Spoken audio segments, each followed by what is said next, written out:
la foule. Depuis bientôt 4 ans, nous vivons étrangers, parmi nos ennemis, nos morts invengés, tranchés, exilés du reste de la terre, accablés dans nos murs sous le joug militaire.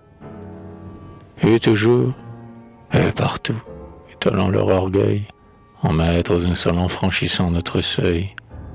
Leur regard dans la rue a des reflets farouches, l'air que nous respirons a passé par leur bouche.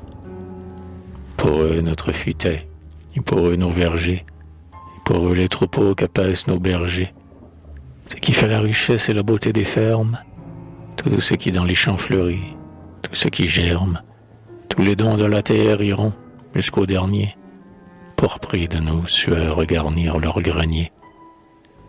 Leur justice nous tient courbés sous sa férule. Elle tourne au Sénat dans les chaises curules et vous colle au poteau si vous avez osé quelque rébellion au service imposé. Et aussi, satisfaisant l'ordre de rejoindre, vous avez tout bravé plutôt que de l'enfreindre. Aussi, de leur trafic spectateurs riverains, vous avez dénombré les voitures d'un train. Le salut de l'armée et celui de l'empire, tout exige en ce cas que le coupable expire. Qu'il expire au gibet ou là-bas, dans les fers, en des tourments que Dante eut placés aux enfers. Que n'avons-nous du moins pour tromper notre attente? Un sourire revenu de la patrie absente, un mot de nos garçons, un mot, un signe, un rien, mais que nous les sachions vivre et se battre bien. Et que, si leurs pensées sur leurs vieux se reportent, ils sachent que chez nous la flamme n'est pas morte. Hélas, tels des captifs, tels des pestiférés, parqués en quarantaine, on nous garde enserrés, et tandis que la faim torture nos entrailles, l'âpre soif de savoir jusqu'au cœur nous tiraille. Patrie, où donc es-tu? Nul n'entend plus ta voix, ta grande voix tonnante et si chère à la fois, car au bruit du canon nos âmes réveillées, à de nouveaux espoirs s'ouvraient émerveillés, et le sol en tremblant secouait nos torpeurs. Folle et vaine espérance, écho vain et trompeur, et puis, sur l'horizon le silence retombe. Où donc es-tu, patrie? A-t-on scellé ta tombe?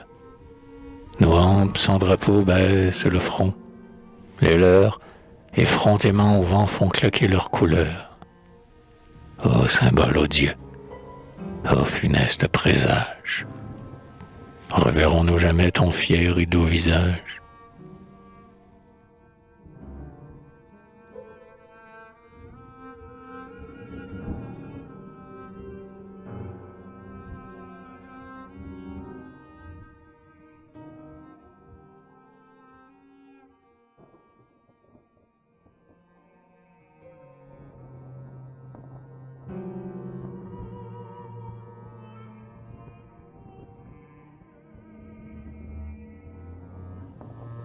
La patrie.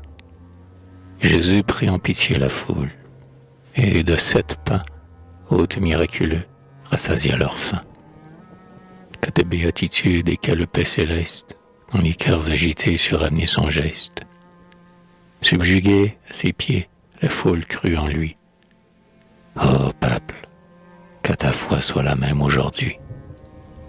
Étouffant ta souffrance et ta plainte importune, soumets à ses décrets ton sort et ta fortune.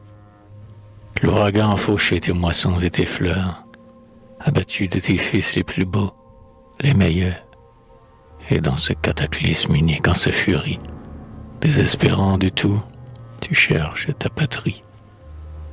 Pourquoi douter, gémir, errer désemparé? Sèche tes larmes, viens. Je sais un lieu sacré où flotte sur l'autel un vieux morceau de serge qui brille, tricolore, à la lueur des cierges, où, sous la voûte auguste, un hymne retentit, l'hymne qui nous exalte et qu'ils ont interdit. Refuge inviolé de la prière antique, viens y prêter l'oreille de divins cantiques, librement laissez s'épancher ta douleur. tu me retrouveras au pied du Sacré-Cœur.